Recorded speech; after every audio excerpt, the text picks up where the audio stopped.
टैक्समी YouTube channel पर आपका स्वागत है। कोड ऑन वेजेस को आसान और प्रैक्टिकल तरीके से समझने के लिए हम लेकर आए हैं कंप्लीट डिटेल्ड सीरीज, जिसमें डेफिनेशन से लेकर minimum wages, salary structure, compliances, penalties और ड्राफ्ट रूल तक सब कुछ रियल एग्जाम्पल के साथ कवर किया जाएगा। इस सीरीज के बाद कोड ऑन वेजेस आपको बिल्कुल क्लियर हो जाएगा। तो चलिए शुरू करते हैं बिना किसी देरी के। कोड ऑन वेजेस के जो सेंट्रल गवर्नमेंट ने रूल पब्लिश किए थे, अब हम उन रूल्स को डिटेल्स में समझेंगे, क्योंकि इन रूल्स के अकॉर्डिंग ही अब जो इम्प्लीमेंटेशन के बाद वर्किंग होगी वो इनके अकॉर्डिंग ही होगी। तो जब भी रूल 1 क्या कहता है कि जब भी कहीं भी रेफरेंस आएगा वहां पर जो नेम यूज किया जाएगा वो code on wages central rule 2025 माना जाएगा।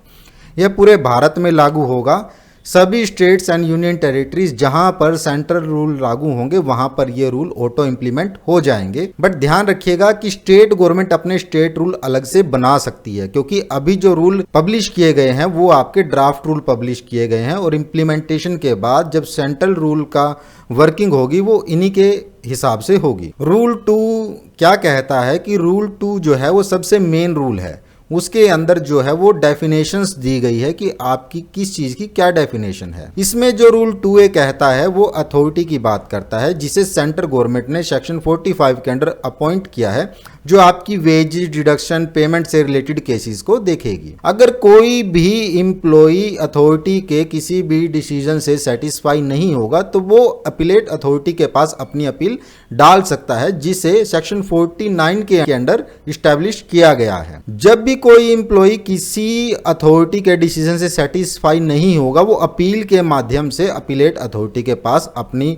जो अपील है वो डाल सकता है। 2D के अकॉर्डिंग कि कोड का मतलब यहां पर जो यूज होगा वो कोड ऑन वेजेस 2019 एक्ट के अकॉर्डिंग होगा। रूल 2E के अंडर आपको कमेटी जो है सेंट्रल गवर्नमेंट एक कमेटी बनाएगी जो आपका मिनिमम वेजेस का स्ट्रक्चर जैसे मैटर्स पर सलाह देगी, जिसे सेक्शन 8 के अंडर बनाया जाएगा। इसमें दिन का जो डेफिनेशन रहेगा वो 24 घंटे का पीरियड जो रात को 12 बजे से शुरू होगा काउंट किया जाएगा। सबसे इंपॉर्टेंट अब इसमें आता है कि फैमिली का डेफिनेशन क्या रहेगा।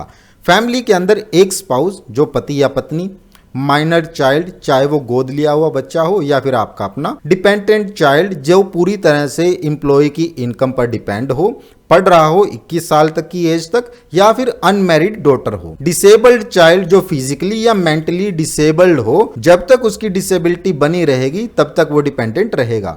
डिपेंडेंट के पेरेंट्स माँ बाप, और वुमेन के केस में एम्प्लॉय के इन लॉज भी जिनकी इनकम सरकार द्वारा फिक्स की गई लिमिट से ज्यादा ना हो वो भी फैमिली का पार्ट माने जाएंगे। 2H कहता है फॉर्म्स, जो फॉर्म्स रूल के साथ अनेक्चर दिए गए हैं ड्राफ्टेड रूल्स के साथ, वो अनेक्चर ही आपको यूज करने होंगे, जो हम आपको आगे की वीडियोस में बताएंगे और प्रोवाइड भी करेंगे कि किस फॉर्म का क्या यूज होगा। हाईली स्किल्ड ऑक्यूपेशन है वो ऐसा काम जिसमें हाई लेवल स्किल चाहिए, स्पेशल ट्रेनिंग, प्रोफेशनल एक्सपीरियंस हो।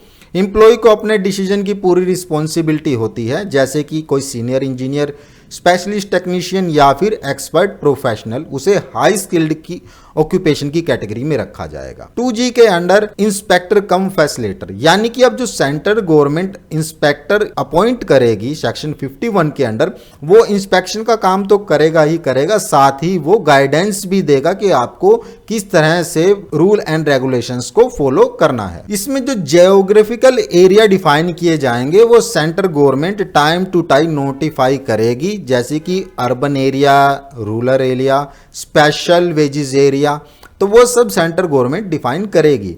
रजिस्टर्ड ट्रेड यूनियन का जो मतलब माना जाएगा वो वही माना जाएगा जो इंडस्ट्रियल रिलेशन कोड 2020 के अंडर रजिस्टर्ड होगा। शेड्यूल्स की बात करें तो रूल्स के साथ जो लगे हुए शेड्यूल्स यानी कि जो एनेक्चर है वही यूज किए जाएंगे। और सेक्शंस की बात करें तो रूल्स के अंदर जो भी सेक्शन यूज किया जाएगा वो कोड ऑन वेजेस 2000 सेक्शन ही होंगे। सेमी स्किल्ड ऑक्यूपेशन ऐसा काम कि जिसमें जो पर एक्सपीरियंस से स्किल आती है, स्किल्ड वर्कर के सुपरविजन में काम होता हो, या फिर अनस्किल्ड वर्कर पर सुपरविजन भी हो सकती है, उसे सेमी स्किल्ड ऑक्यूपेशन माना जाएगा। स्किल्ड ऑक्यूपेशन क्या है? रूल 2P के अकॉर्डिंग स्किल्ड ऑक्यूपेशन क्या है कि ऐसा काम जिसमें ट्रेनिंग, अप्रेंटिसशिप की जरूरत हो, डिसीजन मेकिंग और जजमेंट इन्वॉल्व हो, उसे ही स्किल्ड ऑक्यूपेशन माना जाएगा। अनस्किल्ड ऑक्यूपेशन क्या रहेगा कि ऐसा काम जिसमें स्पेशल स्किल नहीं चाहिए, सिर्फ बेसिक्स ऑपरेशंस एक्सपीरियंस से हो जाता है, जैसे आपका